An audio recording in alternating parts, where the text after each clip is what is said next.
Morreu aos 82 anos Pelé, o rei do futebol. O esporte mais praticado do mundo não tem um rei à toa.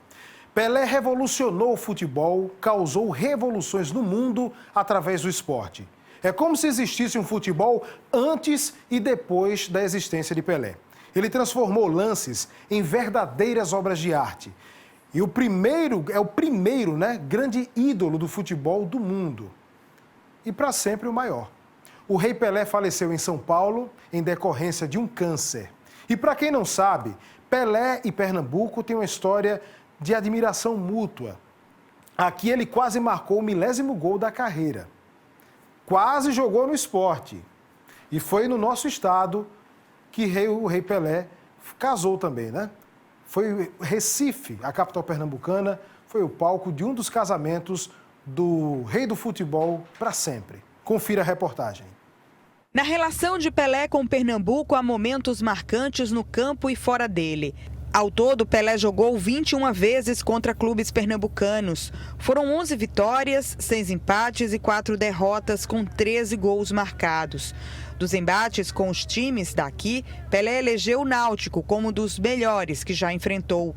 Mas foi o Arruda que Pelé ajudou com um financiamento de $850 mil para a conclusão das obras do estádio José do Rego Maciel. O rei recebeu o título de sócio benemérito do Santa Cruz. Jogador completo, um jogador além da parte física, um jogador extremamente habilidoso, um jogador que não tinha grande estatura, mas que era perfeito nas bolas aéreas, um jogador criativo no meio, um jogador artilheiro no ataque, tanto é que é o maior artilheiro até a história do futebol hoje.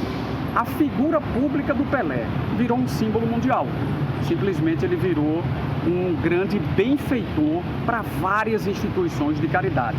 O pernambucano e ex-jogador do Santos, Sandro Barbosa, atuou com Pelé no time paulista e a convivência trouxe aprendizados que ele guarda até hoje. Convivi quase 4 anos com o Pelé, né? E ali como formação ainda de um atleta, eu vi que a humildade de Pelé, por toda a grandeza, né, por tudo que ele representava no mundo do futebol, ele era daquela maneira. E eu não podia ser diferente dele em termos de humildade, de simplicidade, de lidar com os fãs, de lidar com as crianças, com todo tipo de ser humano, né? Então ele era um exemplo nesse sentido, né? Convivia com a gente lá, me ensinou muita coisa.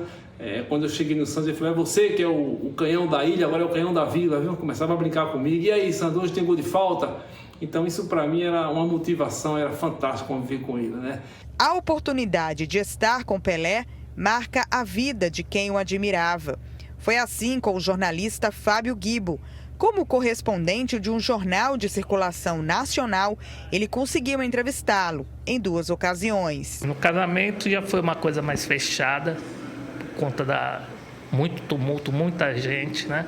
E na segunda oportunidade foi no Palácio do Governo, já no governo Arraes, em 1996, numa visita que ele fez lá. E aí ele me deu uma entrevista exclusiva ali.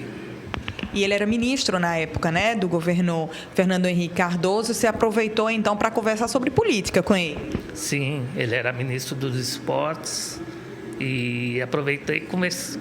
Na época estava se cogitando muito forte uma instalação de uma CPI dos bancos. Isso daí estava predominando no noticiário. E eu perguntei para ele o que ele achava, né?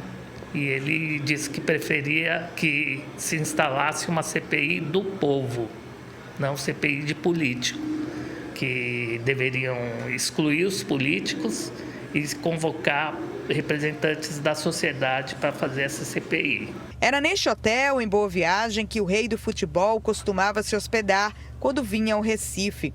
Entre os funcionários mais antigos, como o garçom Giovanni, há boas lembranças dele aqui. Prazer, né? Você viu o rei Pelé aqui, ele é uma pessoa bem educada, entendeu?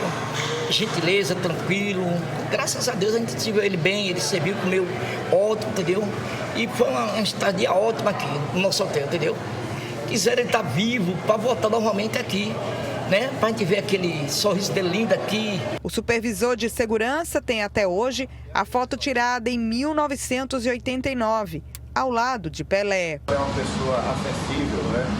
Ele até liberou as crianças, hóspedes que estavam no hotel, a ter acesso a ele para que pegassem os autógrafos, né? Para mim foi prazeroso, né? A gente vê Pelé, o rei do futebol, pessoalmente, né? E até hoje eu tenho guardado essa foto. Em 1994, o Recife parou para ver Pelé fazer um gol especial fora dos gramados.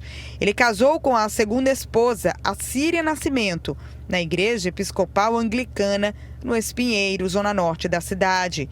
A noiva, do Paraná, foi criada em Pernambuco.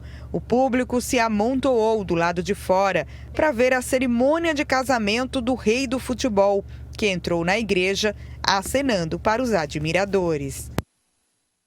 O casamento aqui, a Síria está aqui, e esse povo que sempre me recebeu com todo carinho, desde 59 que eu venho aqui. Eu acredito que aí já tem netos das pessoas que me tratavam naquela época, porque eu comecei cedo, e é sempre uma alegria muito grande você sentir esse amor. Como é que está o coração, Pelé? Bom, meu coração está sempre bem. O homem, para resistir tanto assim, tem que ter 3 corações, né? A lua de mel no casal será onde? Bom, ainda não temos ainda o lugar certo, temos vários lugares que nós, entende, já planejamos, alguns convites de amigos, e é bom que fique em segredo assim, senão vai ter muita gente nessa lua de mel. Essa viagem de lua de mel é só depois da Copa do Mundo, né? Bom, tá pintando, eu não estou achando que tá muito fácil para convencer a Síria para uma viagem de lua de mel faz 2 meses, mas vamos ver, temos 2 meses para a Copa do Mundo, talvez a gente ainda dê uma saidinha. Você chorou. O campeão, Pelé. Se Deus quiser, eu acho que esse vai ser o meu maior presente de casamento se o Brasil for campeão esse ano. E as informações da despedida ao rei do futebol no mundo inteiro você confere na programação da Band.